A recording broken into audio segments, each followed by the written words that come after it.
Episodio 1. En conexión interior.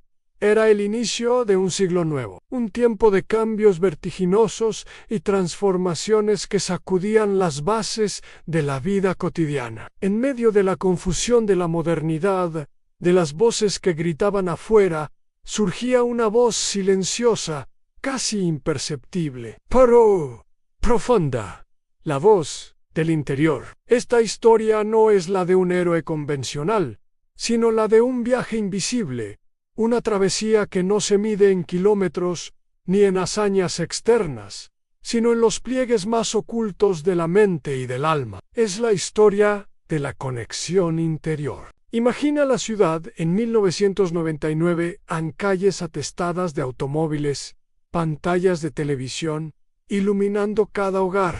Un mundo que corría sin detenerse. En medio de aquel ruido, había quienes empezaban a preguntarse si la verdadera riqueza se encontraba en el exterior o si, tal vez, se escondía en un lugar más íntimo. El mundo parecía prometerlo todo, en tecnología, dinero, éxito, pero algo faltaba. Una incomodidad silenciosa recorría los corazones. ¿De qué sirve tenerlo todo si no sabemos quiénes somos? La búsqueda comenzó en bibliotecas silenciosas, en libros olvidados de filosofía oriental, en textos que hablaban de yoga meditation, de tradiciones antiguas que parecían fuera de lugar en el caos del nuevo milenio. Pero poco a poco esas semillas germinaban.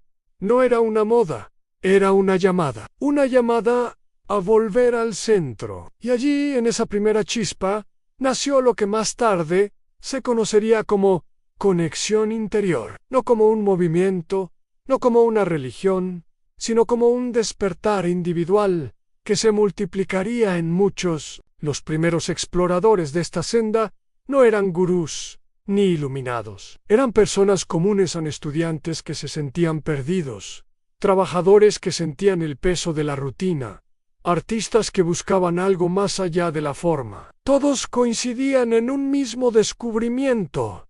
Cuando el ruido externo se apagaba, cuando las distracciones se desvanecían, surgía un silencio interior, y en ese silencio se encontraba la verdad.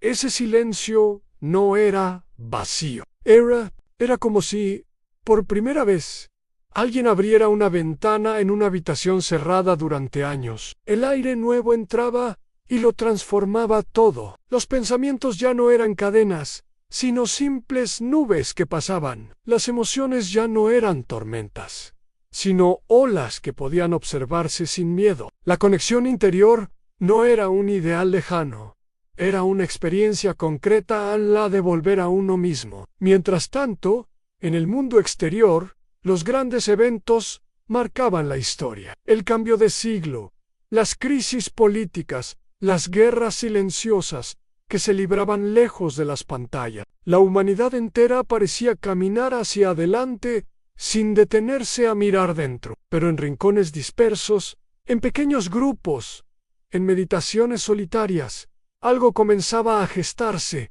en una revolución invisible. No una revolución de armas ni de banderas, sino de conciencia. Ese fue el nacimiento de la primera etapa de esta historia.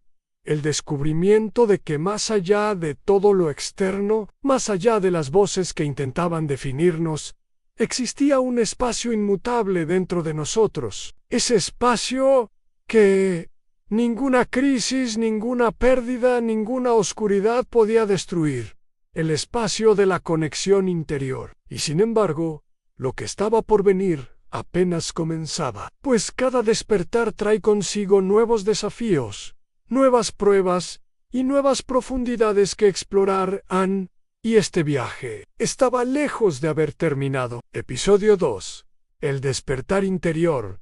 El nuevo milenio comenzaba con promesas y sombras. En medio del ruido de las ciudades modernas, muchas personas sentían que algo no encajaba. La vida seguía, pero por dentro había un vacío. Fue entonces cuando los primeros pasos hacia el despertar interior comenzaron a tomar forma. No era un despertar masivo, sino íntimo, individual. Cada persona que se atrevía a detenerse, A cerrar los ojos, descubría que el silencio interno tenía más respuestas que cualquier voz externa. Era como encender una vela en medio de un cuarto oscuro donde pronto los contornos del alma se hacían visibles. El despertar no era sencillo. Implicaba enfrentarse con miedos, con heridas, con la incomodidad de descubrir que muchas certezas eran solo ilusiones. Pero también era liberador el darse cuenta de que no somos lo que el mundo espera, sino lo que realmente somos, en lo más profundo. Y aunque todavía era un murmullo, ese murmullo crecía como un río subterráneo que tarde o temprano saldría a la superficie. Episodio 3. El cruce de caminos. Con el despertar llegaron las primeras pruebas. El mundo externo no permanecía quieto. Crisis económicas, cambios tecnológicos, la aceleración de las redes sociales. Nunca antes había sido tan fácil distraerse, perderse, dejarse arrastrar por lo inmediato. El buscador interior debía elegir el seguir el camino dictado por la sociedad o caminar hacia lo desconocido de su propio ser. Muchos dudaban, otros regresaban al ruido, pero algunos se mantenían firmes. Descubrieron que la soledad no era un castigo sino una maestra, que los tropiezos no eran fracasos, sino señales. Ese cruce de caminos revelaba algo esencial en quien se mantenía fiel a su búsqueda interior. Empezaba a descubrir un poder inquebrantable, el poder de no depender del reconocimiento, de no necesitar máscaras, de no ser esclavo de lo externo. Era la primera gran revolución personal. Episodio 4. La tormenta interior. Pero no todo era luz. El camino hacia adentro también despertaba sombras, viejos rencores, emociones reprimidas, heridas no sanadas, todo lo que había sido ocultado bajo capas de rutina y distracción emergía con fuerza. Era como enfrentarse a una tormenta que parecía arrasar con todo. Muchos abandonaban en ese punto, otros se perdían en la oscuridad, pero quienes permanecían aprendían algo vital, que no se trata de vencer las sombras, sino de abrazarlas. La tormenta era parte del viaje, y en su caos estaba la semilla de una transformación más profunda. Comprender que la oscuridad no es enemiga, sino maestra, fue el paso necesario para continuar, porque la luz más auténtica no es la que ignora la sombra, sino la que aprende a iluminarla desde dentro. Episodio 5. El mensaje oculto. Tras atravesar la tormenta, llegó la claridad. Una certeza se instalaba en la verdadera revolución.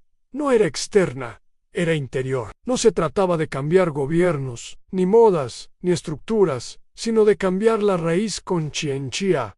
Este mensaje no era fácil de aceptar. El sistema externo se alimentaba de la distracción, del consumo, de la obediencia. Pero el mensaje interior era incómodo.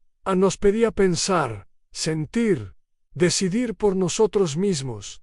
Nos pedía libertad. Quienes escucharon este mensaje comenzaron a vivir de manera distinta, más sencillos, más auténticos, más conectados, y aunque el mundo externo trataba de ignorarlos, ya nada podía detener esa chispa que se había encendido. Episodio 6. El mensaje incómodo. El mensaje comenzó a hacerse público. Una voz que no buscaba fama ni seguidores, sino despertar. Una voz que decía: el verdadero poder no está fuera, está en ti. Las reacciones fueron intensas. Algunos lo celebraban, otros lo criticaban. El sistema intentó silenciarlo, pero cada intento de censura solo hacía que más personas quisieran escuchar. Era incómodo, porque señalaba la ilusión en la que todos vivíamos. Y, sin embargo, era necesario, porque cada verdad incomoda antes de liberar. Y quienes escuchaban sabían que ya no podían volver atrás. Episodio 7. El precio de la verdad. Decidió seguir hablando, aun sabiendo que tendría un precio. Y lo tuvo. Pérdidas, críticas, aislamiento, pero también tuvo un fruto inesperado. Personas que ya no lo seguían a él, sino que comenzaban a seguirse a sí mismas. Ese era el verdadero legado. En despertar en otros la fuerza de mirar hacia adentro. El precio fue la soledad, pero en esa soledad encontró libertad, porque comprendió que la verdad no necesita multitudes, solo corazones dispuestos. Su voz ya no era un grito contra el sistema, sino un susurro de compasión. No buscaba pelear, sino sembrar, y esas semillas empezaban a crecer, silenciosas, invisibles, pero imparables. Episodio 8. La semilla eterna. Y entonces, el silencio, dejó de hablar, desapareció de las redes, y el mundo se llenó de rumores. ¿Había renunciado? ¿Lo habían silenciado? Nadie lo sabía. Meses después, reapareció solo para decir: «Ann, el mensaje nunca estuvo en mí, siempre estuvo en ti». Y con esas palabras, desapareció de nuevo. Lo que siguió no fue un movimiento organizado, sino miles de pequeñas transformaciones personales. Gente sencilla que vivía con más paz, más autenticidad, más amor. Nadie podía atribuirle un nombre ni una cara, porque ya no se trataba de él. Era la semilla eterna, una verdad sembrada en cada corazón, invisible bajo la tierra, pero destinada a florecer en su debido momento. Y así comprendimos que la revolución más grande no ocurre afuera, sino dentro de cada uno. En el instante en que decidimos volver a casa, a nuestra conexión interior.